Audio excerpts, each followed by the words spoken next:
Welcome everyone to the second in the Causeway Education Big Idea, Small Idea series. My name is Christine Kanier and I'm a board trustee at Causeway Education.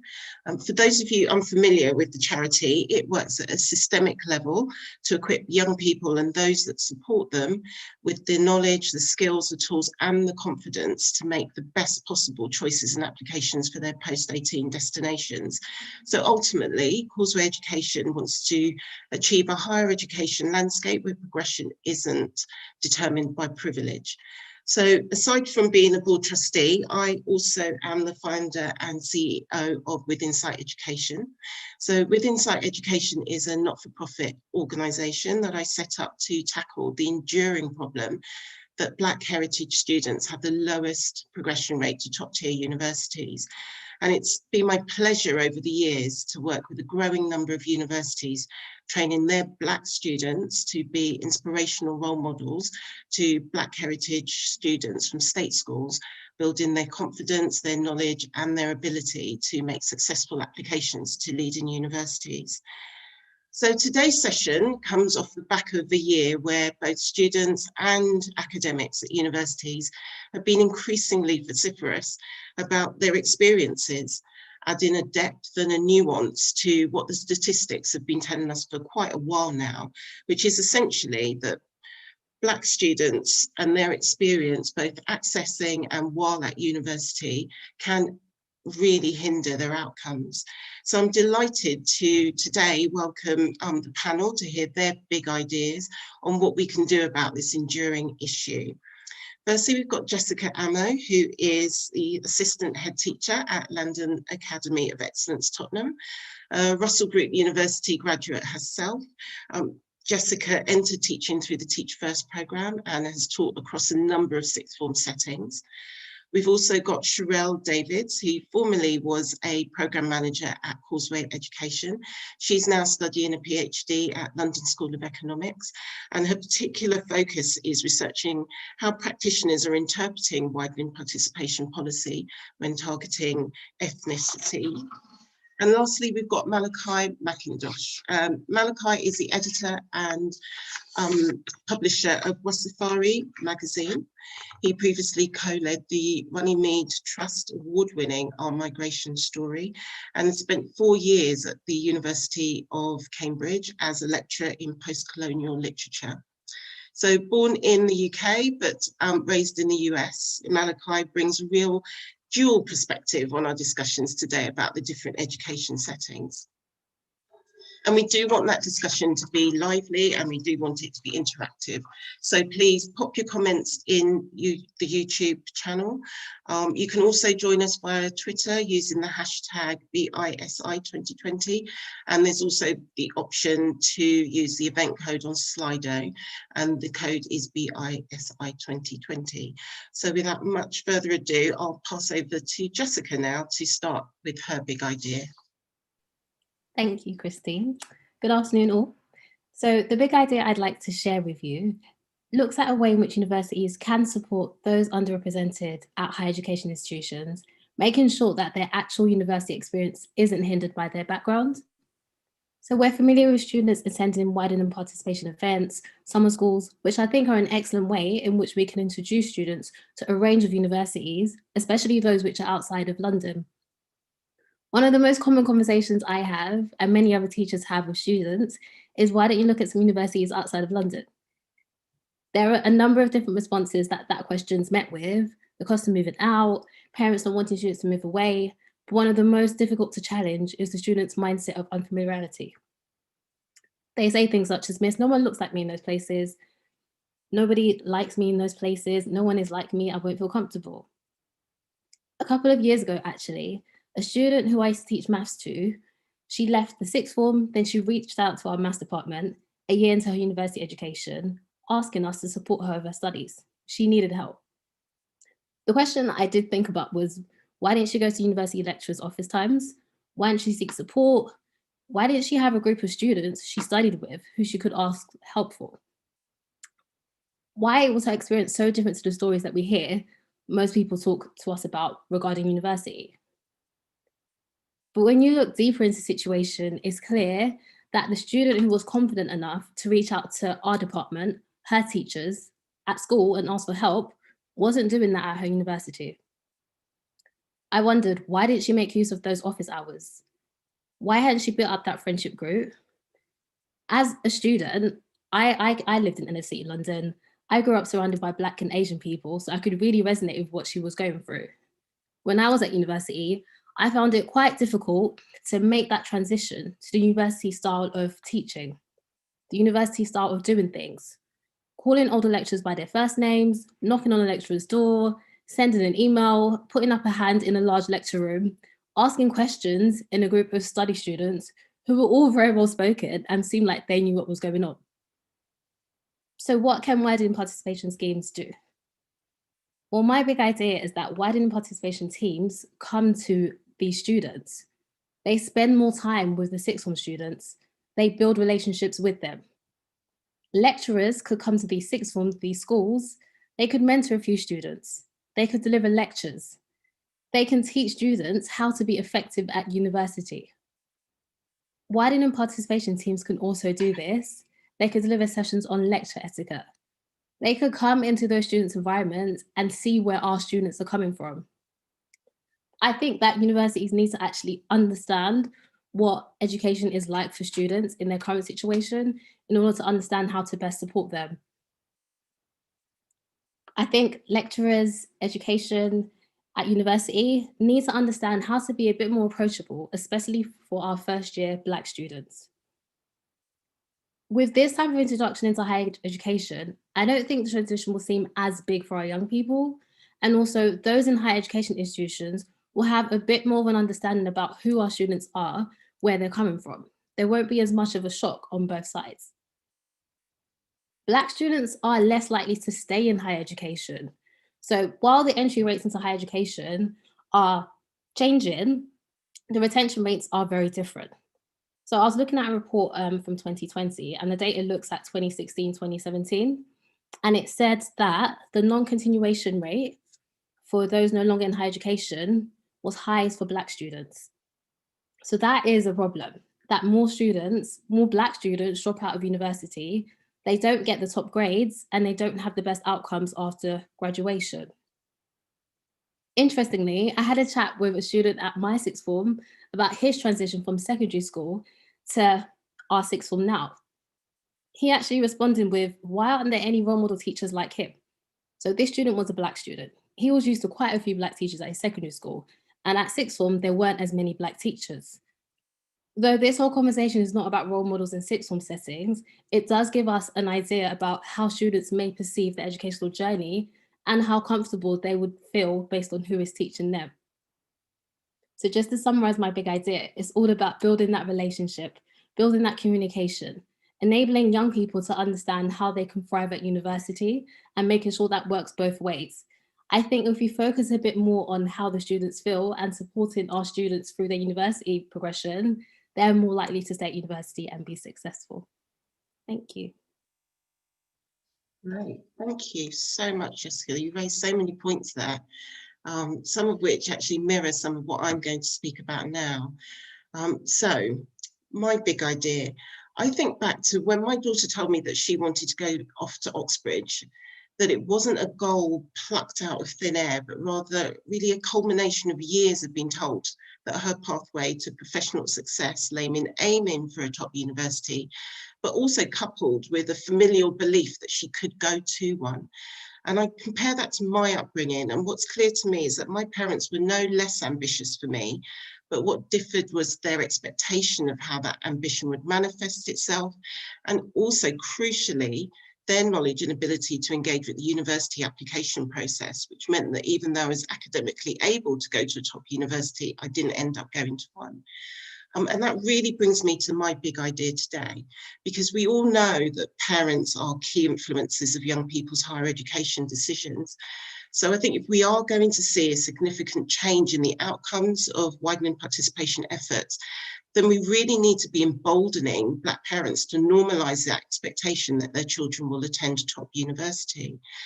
And for me, that sea change needs to be anchored in targeted parental engagement, built around a couple of strands. So strand one would be really empowering parents with knowledge that tackles head-on the misperceptions and the concerns that they have that inadvertently contribute to their children making ill-informed decisions.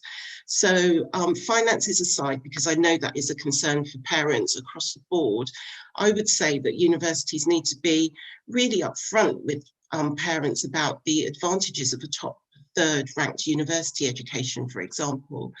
And I refer to that because there's a recent study done by King's and CFEY, and they asked parents who wanted their children to go to university, which of them wanted them to go to top universities. So if you had a parent that was socioeconomic group A, B, C1, 30% of those parents wanted their child to go to a top university. For those parents in lower socioeconomic groups, the number was almost half that. And so you could start to see there's a knowledge gap there based on experience and history and probably networks where those parents in the know are able to pass on that knowledge to their children and guide them to universities that have better outcomes for them in the longer term. I'd also say that we need to be educating parents about course options available for highly regarded careers so that we move away from this current situation where you've got a bottleneck of applications from Black students for really competitive courses like law, which actually serves to decrease their chances of that application being successful. And then I think building on what you were saying, Jessica, around being clear about progression, is being crystal clear about what universities and future employers expect. Because I know there's a real thought running through the Black parental community that it is about the grades, and yet it's so important that we are raising children to understand that it's not just the grades, it's about producing that holistic person, that person with strong soft skills, and that person who's done some extracurricular activities, because those are the types of things that are going to help with their progression once they leave university. For me, strand two is that power of knowledge needs to be delivered proactively, but also in a way that feels authentic for parents. And given my experience of the show don't tell role modeling that we have with our programs where we have a Black mentor a Black child, I would definitely advocate that that community outreach work needs to be engaging Black staff and Black students who are delivering the message, because it does add a layer of trust and authenticity to the voice of the university. And then the last strand I'd say is that universities need to invest in this program of working with parents as early as possible. I would say definitely by year 8 and year 9, so that they are empowering parents with facts rather than parents moving forward with misperceptions.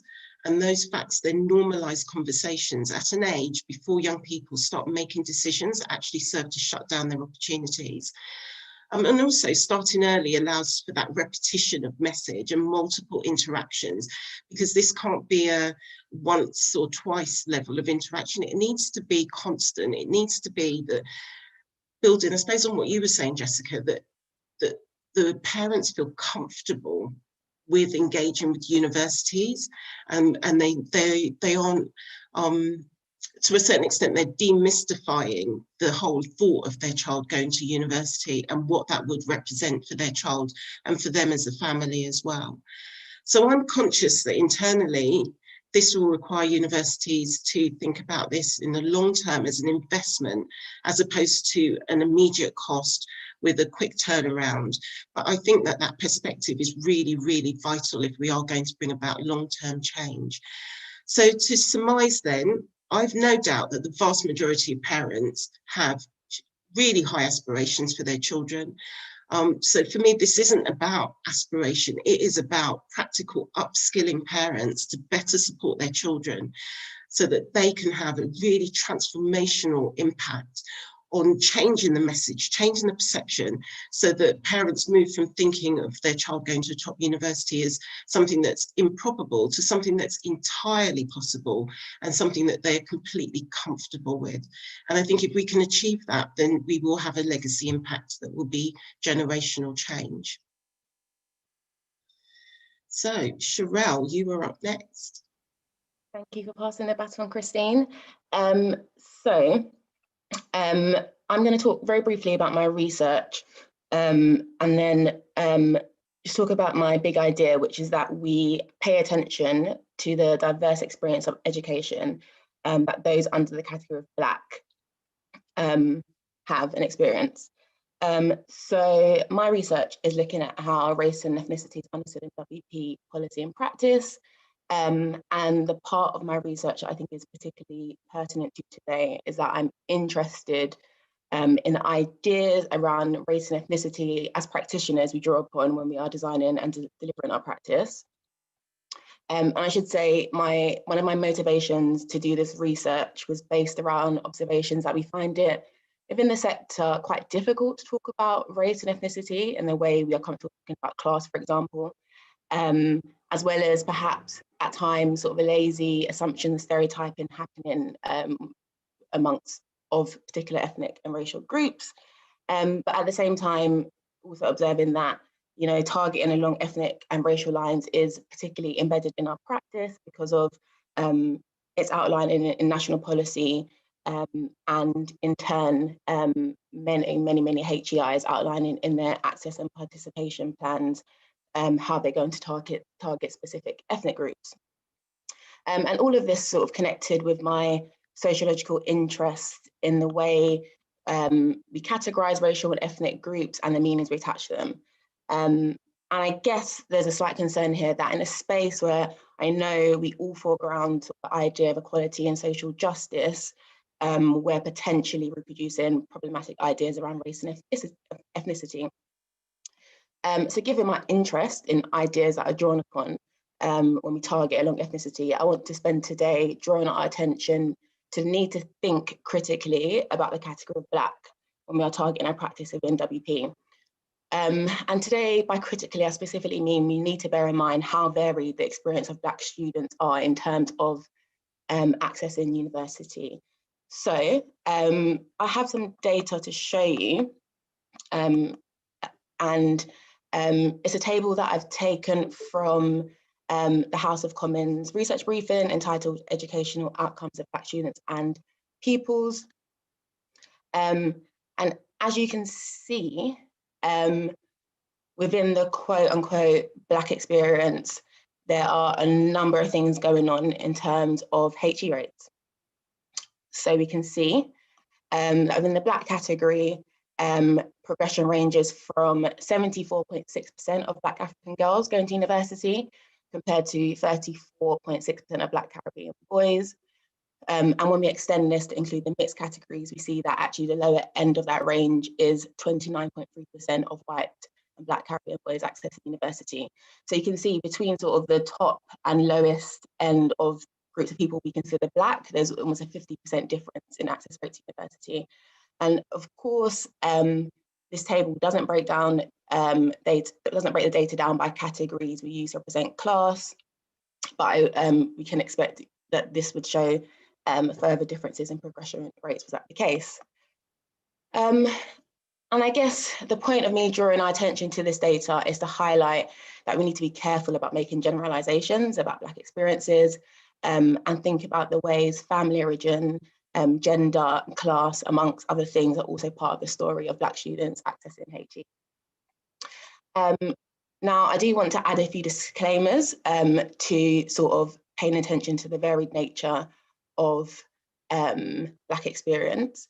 I think while the breakdown of this data does draw our attention to the diverse experience of Black students, we need to be wary of falling into simplistic cultural deficit explanations, which I think, Christine, you pointed to. So, for example, we don't want to be thinking in terms of, you know, aspirational Black African families versus non-aspirational Black Caribbean families. One thing I think to think about which potentially sits behind this data, is to think about how long particular communities have been part of a working class in Britain, and what the educational experiences of families were prior to arriving in the UK. And second, as Christine has pointed out, while the experience of students accessing university is varied, there's a problem of all Black students, full stop, not going to Russell Group universities.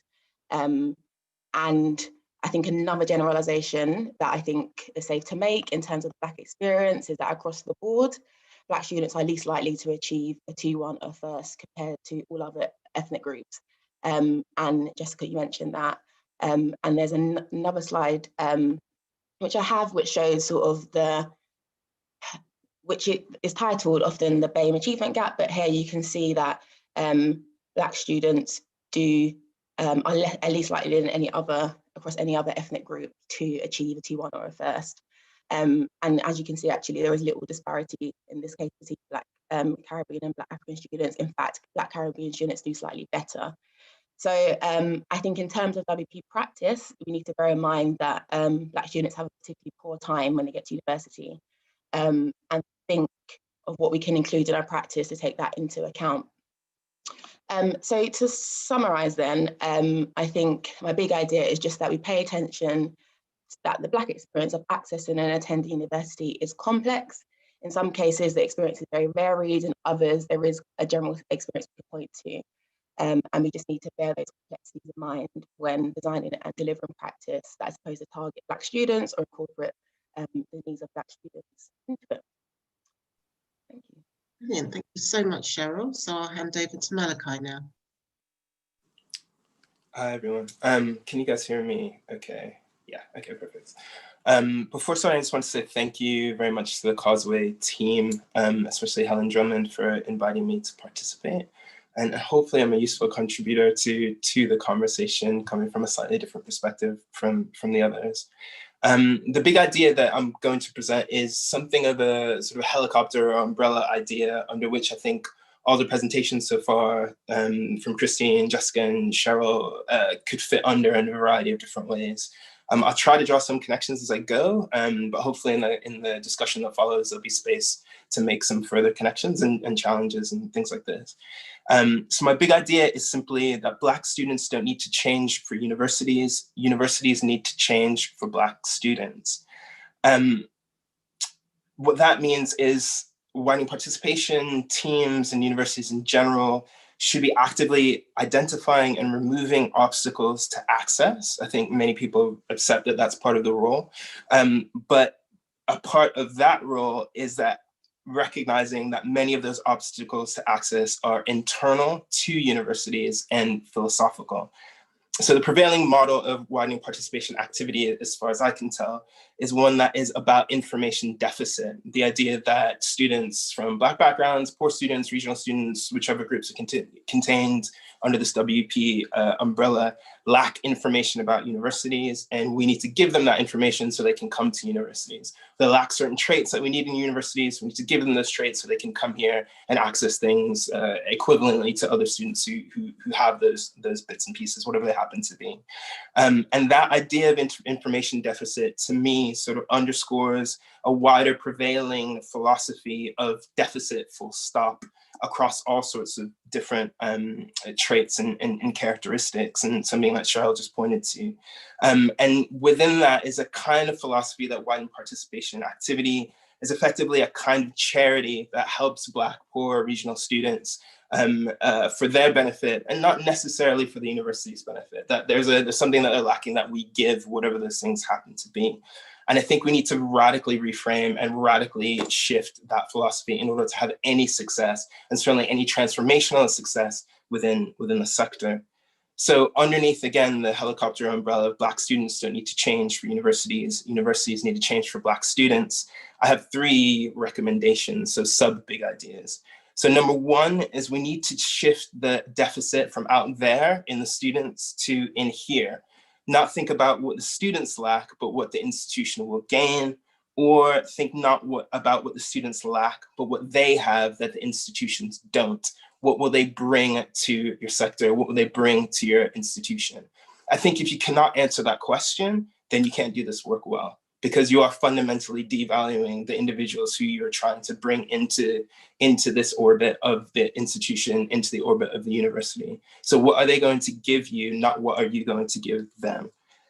Recommendation number 2, recognize that in the short term, that more diversity brings more conflict, and that conflict is a good thing in this area. And it's a sign that things are working well, not that things are broken. So underpinning that, I suppose, quite simply, don't be afraid of being challenged, and think that being challenged is really this thing doing what it's supposed to do. And lastly, and importantly, and especially for colleagues who are involved in sort of the coalface teaching in universities, embrace that curriculum change isn't a detour from traditions, but a fulfillment of the ideals and the promise of higher education.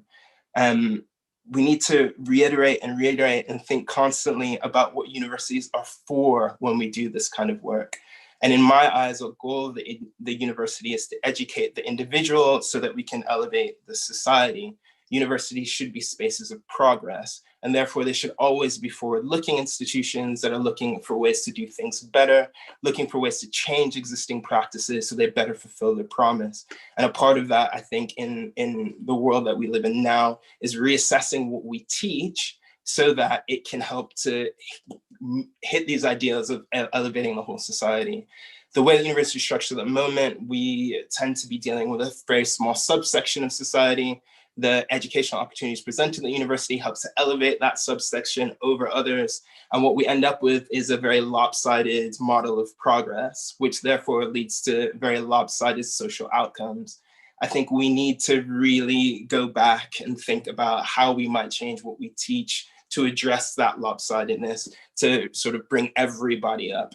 And that is one of the major deficits, I think, internal to universities at the moment that need to be addressed. That's me. Brilliant. Thank you, Malachi. Thank you to all of you for your contributions.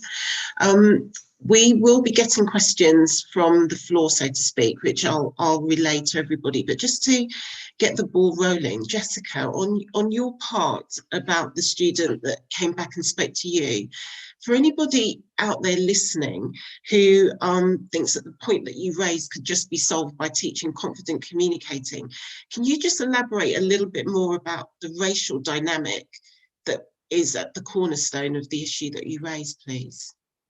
Yeah, sure. So it's very different when young people grow up in a space that they're so used to people looking like them, and that's what they're used to. They're used to dealing with people like that. They're used to talking to people like that. They know that people are not going to have unrealistic thoughts about who they are, stereotypes about who they are, because they're comfortable in their space. And then when it comes to that time where actually they're no longer in that space where they are the majority, but they're in fact the minority, it can be quite challenging to adjust and to then look at this person and ask them for support and ask them for help and feel like they're not going to be looked at in a negative way. So that can be quite challenging for the student to try and keep their same level of confidence that they have, but actually have it in that university setting with someone who looks completely different to them, who has completely different experiences to them, who they're not used to. So it can be a bit of a shell shock for students, just even have a simple conversation or introduce themselves to them. And Malachi, those were some really fundamental changes there that you were advocating. I mean, if I was a university, what would you say to me were the incentives of changing rather than expecting students to change? I would just go back to the point about what universities are for. And I think that's a question that we don't ask often enough. We often just take for granted. It's a question these days, I think when we ask it, we answer it purely in economic terms. You go to university so you can get a good job, so you can buy whatever. And therefore having more money will increase your life chances. And we look at sort of differential rates in life expectancy, et cetera, graduates with others. Most of those outcomes being purely economic outcomes. If you have more money, you probably will have more access to more things that will keep you going for longer. But I think we need to go right back to brass tacks and in preparation for today, I went back to read some old notes and some old papers on the founding of Harvard and Yale universities. So in the 1650, Harvard, and 1710, I think, Yale. And at that time in the United States, of course, the university tradition, which comes much later than the British tradition of Oxford and Cambridge, founded, scores of years later. There was active discussion about, so what are the universities supposed to do? Like, why do we need to set these up? Should we be following the British model? How far should we diverge from the British model? And that conversation was really focused on the individual as someone who's invested in order to help the society. So it wasn't solely about giving people stuff for themselves. It was equipping individuals to contribute to a growing and a burgeoning society. Obviously, the US at that time was itself sort of coming into its own, and et cetera, et cetera. And I worry that, lately we've kind of drifted away from that. If the university really is focused on pure economics, keeping itself going, getting, very wealthy graduates, which then donate back to the university so the university can keep expanding, whatever, then, this whole argument becomes kind of moot. Is it necessary to widen participation if that's what you're for? No, probably. You can continue to just recruit the richest possible and most already socially established people that exist and keep going that way. If your goal, however, is to somehow contribute to the society in which you find yourself, if you feel responsibility for the people who surround you who aren't necessarily within the gates of the university, if you think that knowledge itself is a social good that is important to sort of, promulgate or spread as widely as possible in the society to help its cohesion, to help its sustenance, then the answer to that widening participation, why do we need to change, question speaks for itself. I would add too, what I said at the very end, how are universities supposed to operate? Are these spaces that are supposed to be fixed? Was that how the university is conceived? Is that how many researchers understand their own work?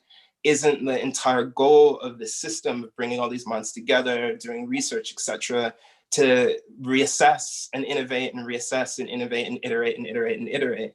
So why would the institution itself not be trying to do that to, fulfill a social goal if it has one, when all of its employees are supposedly supposed to be doing this kind of work?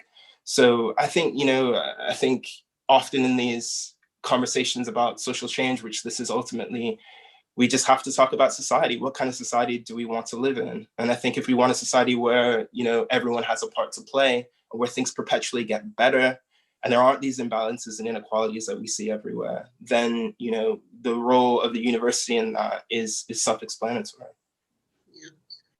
Yeah. And actually, just building on what you're saying about how we categorize people and how we think about Black students, Shirelle, your point was that really, what is Black, and should we be? Well, we should be far more nuanced in the way in which we speak about Black students coming into university, and understanding how their different backgrounds and dynamics can cause different experiences as they're trying to access university.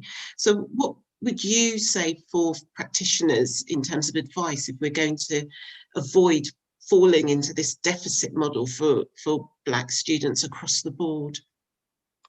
Yeah, I hear you. And, I obviously I to some sense critique the use of Black as an umbrella category. I mean, it's not something that I'm saying we don't use. I think the important thing of grouping us in this way is that I think in some senses it does help avoid a deficit model, in that, the common experience among Black students, I feel we can say quite confidently, is racism and structural racism, and points us to think about things in that way. And in terms of avoiding deficit model, I mean, I appreciate it's difficult. I think Malachi pointed to something really interesting there, and I think not that it's innate to WP, but our work is often focused on students, so it's very easy to try and think about how we quote unquote fix the student. I think, like anything, you have to bear in mind the idea of intersectionality, and think about the different class experiences that students have, although I do think that can be quite complex when you get to Black students, because I don't have the data in front of me, but I want to say on sort of conventional categorization of class. Black Caribbean households are more likely to be middle class than Black African households.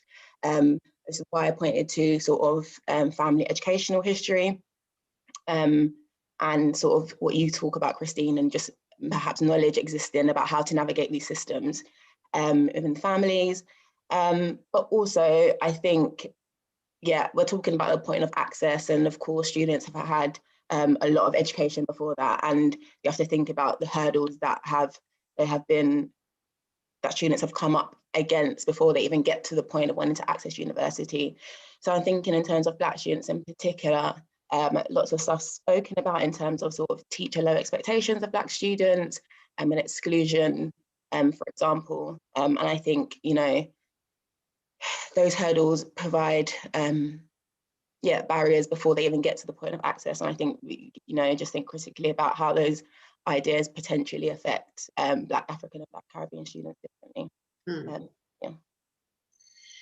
It feels like one of the things running through all of our big ideas was this idea about better relationship building. So there's better understanding of each other, because otherwise you are going on misperceptions, you are going on titles and hierarchies that we've been taught through time. And Jessica, I just wondered if for your students, what difference it really would make on a very practical level to have WP in their setting, as opposed to them being expected to go to what can, as you said, feel like a really overwhelming experience of going to the university. Sure. I think it just makes that transition that little bit easier, because they can have that initial interaction in their space. So there's not all of the extra things for them to worry about. That idea about their location has been taken away. And actually they can then see that, wow, I can really build relationships with people who are slightly different from me. And I think it's warming on both sides to understand a bit more about how people's backgrounds affect how they do things, how they think, how they operate. So I think just relationships are so important for our students. It's so interesting how when you see a relationship with a student and an external person on their first interaction versus maybe 10 interactions later, how much better that relationship is and how much more you get out from the students once they understand the environment they're in, once they feel comfortable in those spaces. So I think it's similar to what Malachi was saying, in order to get the most out of our students, there needs to be that mutual understanding. There needs to be that relationship, like you said, and it just makes the biggest difference in terms of their confidence levels and how they come across and what you actually get out of them as well. They will definitely trust people more once they realize that that person has actually stepped out of their own comfort zone and come into their comfort zone. It means a lot to them to know that people care enough to come and see them in their space. If I can slide in just very briefly. Yeah. Right? I think too, we need to think about like what makes these spaces overwhelming and what we can do in the spaces themselves. I think people stepping out of the university context and going to schools is important, but to like thinking about the actual architectures and the ways in which students are brought into not physical architecture, but kind of, you know, kind of perceptual, I suppose, or you know, architecture, and how people are brought into the university space. So I've got a really little boy at the moment, and he's at the stage in life where he's like noticing the world outside of everyone's face and things he wants to pull your glasses off or whatever.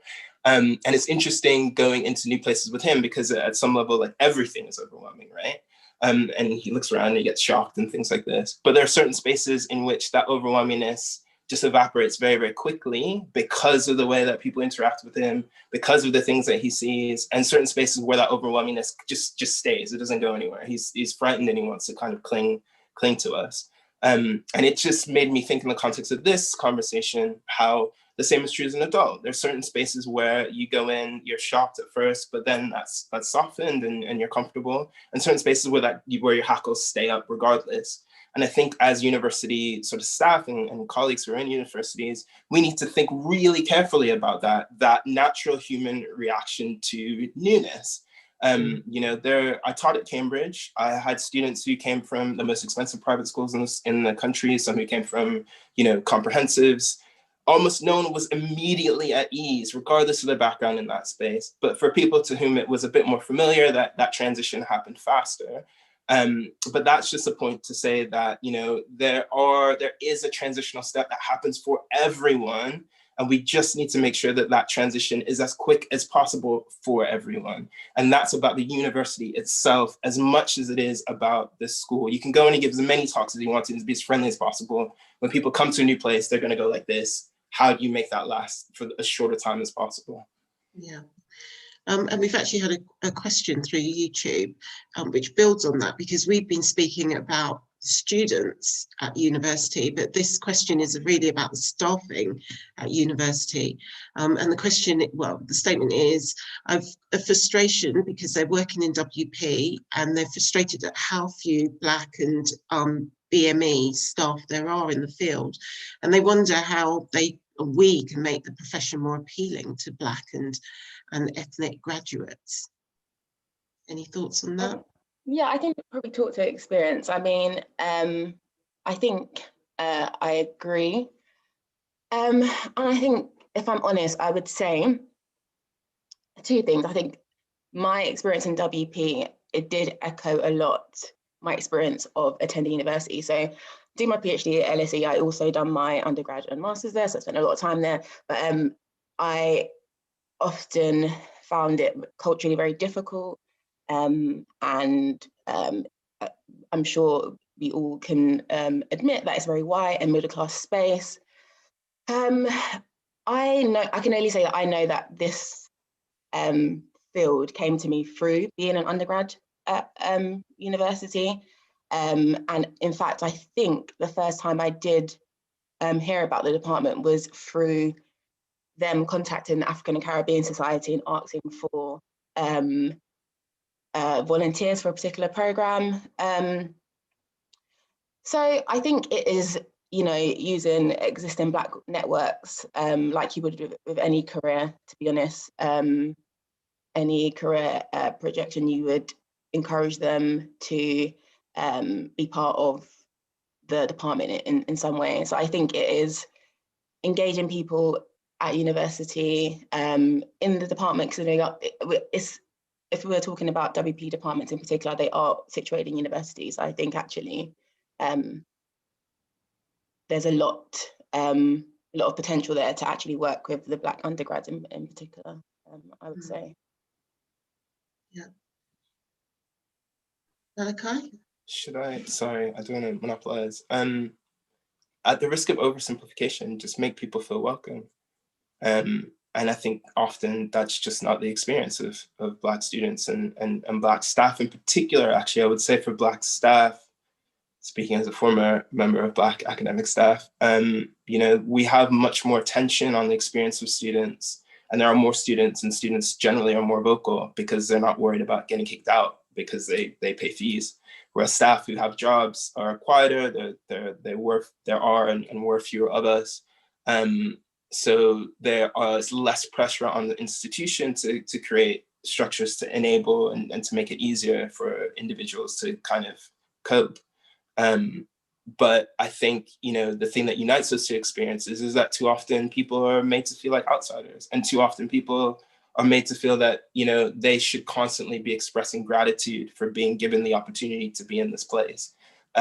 When, they should be seen as just as valuable as anybody else who's there. And I think at elite institutions is particularly acute, which is why I think we talked about, sorry, I'm going on a bit long, but I think in the framing things for this event, there was talk about, students making self-limiting choices as far as the universities that they go to. But actually, I think a lot of these choices are really kind of adaptive. People go to places where they feel like they are valued, and sometimes that's, a local university. And I mean, oftentimes that's a local university, but their presence there isn't taken for granted in the way that they might be elsewhere.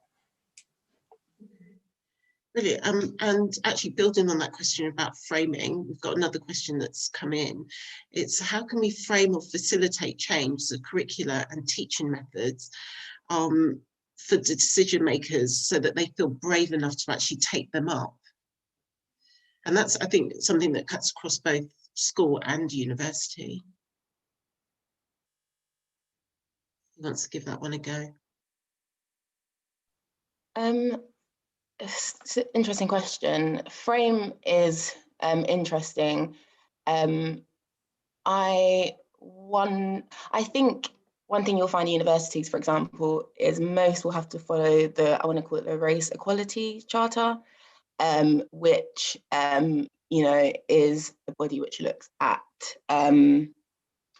sort of racial equality within institutions. I know that it is a body in which the curriculum in particular is being looked at through. And I think, have a look at existing equality policies that are, within your institutions. I'm thinking about universities in particular. And if it is about how can you frame it so it sounds, I don't know, appealing to decision makers, it's, I find often pointing to policy that they often they need to follow is an interesting way forward. That's it. Can I just add to that? In terms of framing it, I think, like you said, it's about what it looks like to the universities, what it looks like to schools. Is it a popular opinion? Unfortunately, that's what it needs to look like. If things are popular opinion and if things are in the media, if there are reputable firms talking about how useful it has been to have a diverse curricula, then those are the things that are going to make people take it up. Like, it doesn't sound great, but that's actually what's going to force people to make some change when there's a lot of noise going on about it. So if the profile can be raised and people can directly see the benefits, then they're more likely to take it up. Yeah. And also another question for you, Jessica, is, and actually anybody else can answer this as well, do we feel that the difference between school teaching and university teaching and learning has changed at all?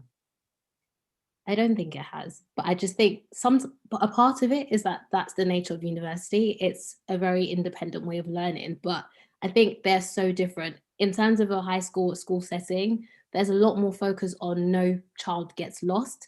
And I'm not sure if that happens at university. So there's a lot more of a personal relationship that students feel with the people teaching them. That's why I was talking about those relationships. It's so important that students feel that teachers know who they are.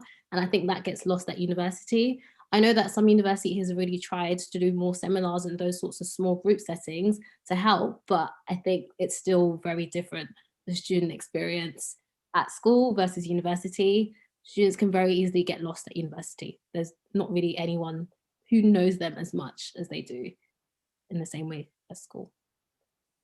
Yeah. Malachi, you look posed.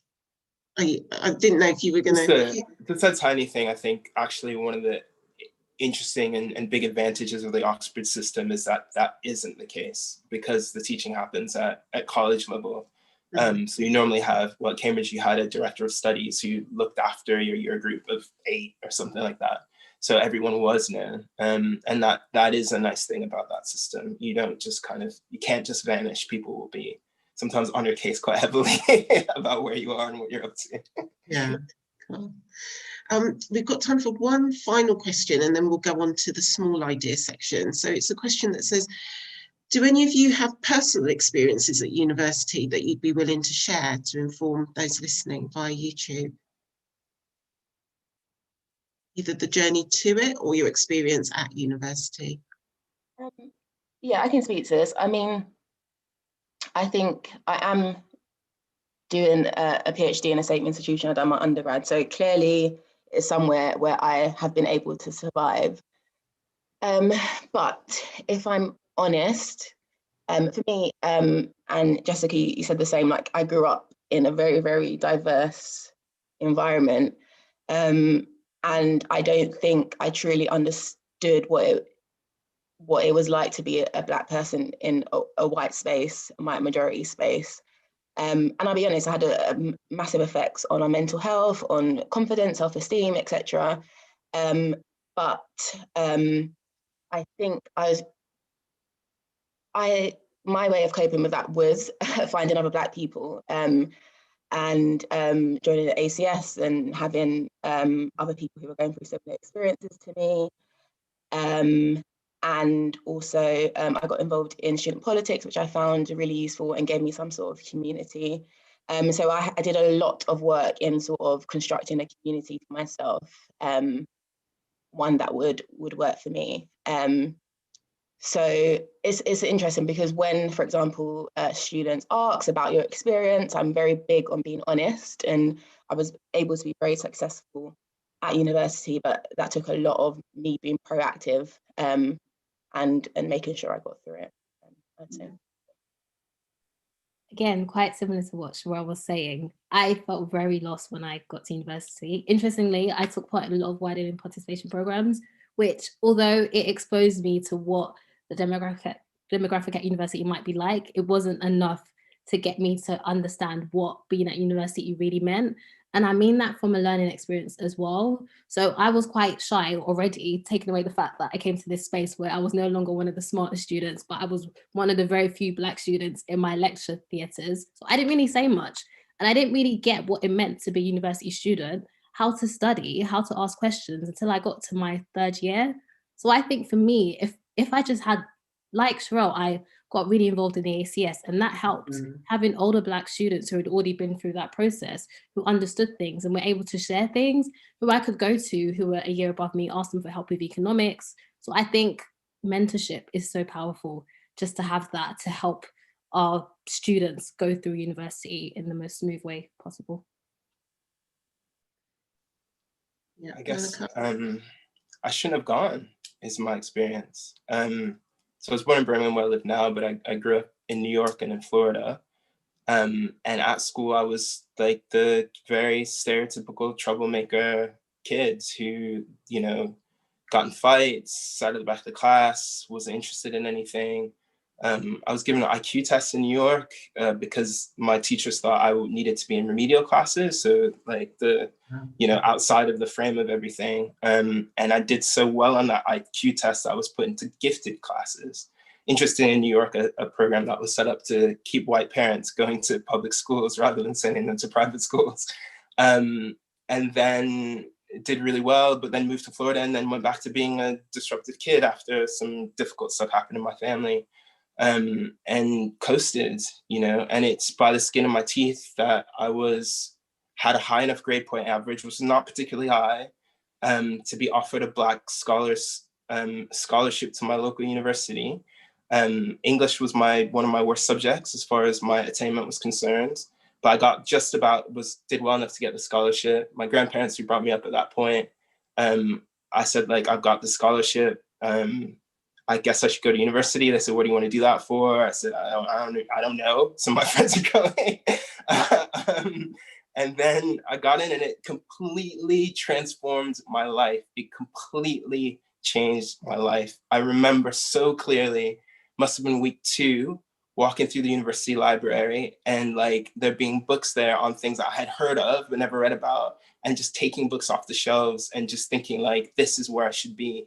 And it changed my life. I can't say that enough. And like the reason that this thing about widening participation, I mean, I've gone on to do a PhD, was a lecturer, you know, at a big university, I've written books, etc. You know, the reason that this topic is so close to my heart is because I'm the kid who wouldn't have, you know, if I was in Britain and there weren't scholarships, I wouldn't have gone. If there wasn't the IQ test, I wouldn't have gone.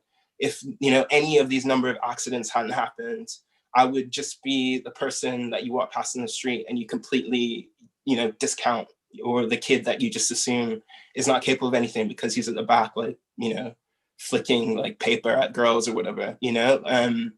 So I just think there's so much talent, and not calling myself talent, but there's so many people who we lose every single year because they're not properly set up, they're not given opportunities. Scholarships don't exist in this country largely, which is a huge problem.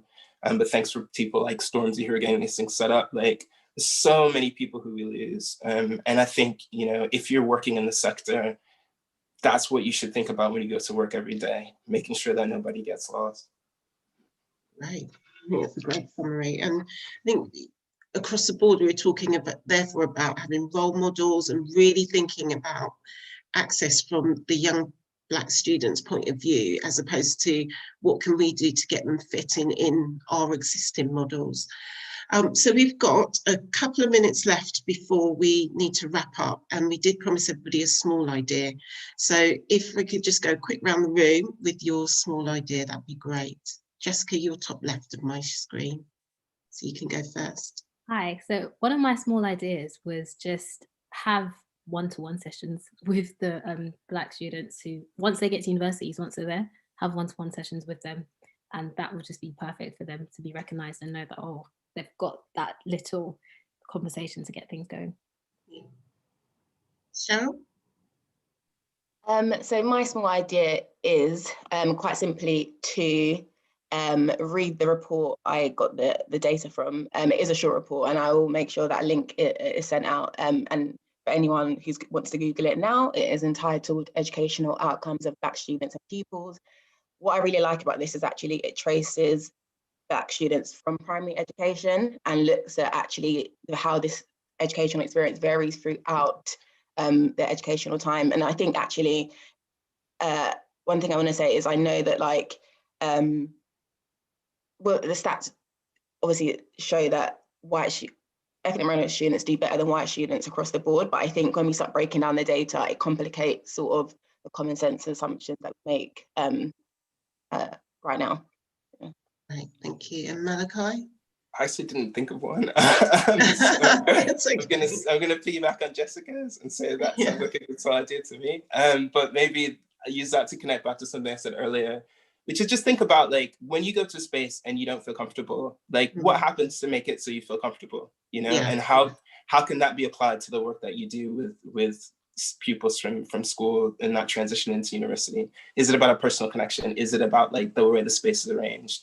Just make it personal. And I think that like opens up all sorts of insights for the experience of Black students. Black students aren't aliens, you know, they're human beings in a weird environment. So what do we do when human beings are in weird environments? Yeah, and my small idea builds on that theme of trying to minimize the idea of cultural isolation. So my idea is around when you are thinking through widening participation programs and the activities, to actually engage with your existing Black students and get them to experience it hand by hand with you before you launch it into the world. Because I think that would do a huge amount to minimize the microaggressions that some of our Black students are encountering when they're even just having their first interactions with universities. Great. Well, we are 1 o'clock on the dot. So I just want to thank all of you for your contribution today. I've really enjoyed the conversation. And to say that this is the second in the series of the Causeway Education series. So that there's one more next week, which is talking about degree apprenticeships. And so I hope that everybody's able to join for that one as well. But thank you for your time this lunchtime. I hope you found it interesting and engaging, more importantly, thought-provoking. And take care. Bye-bye.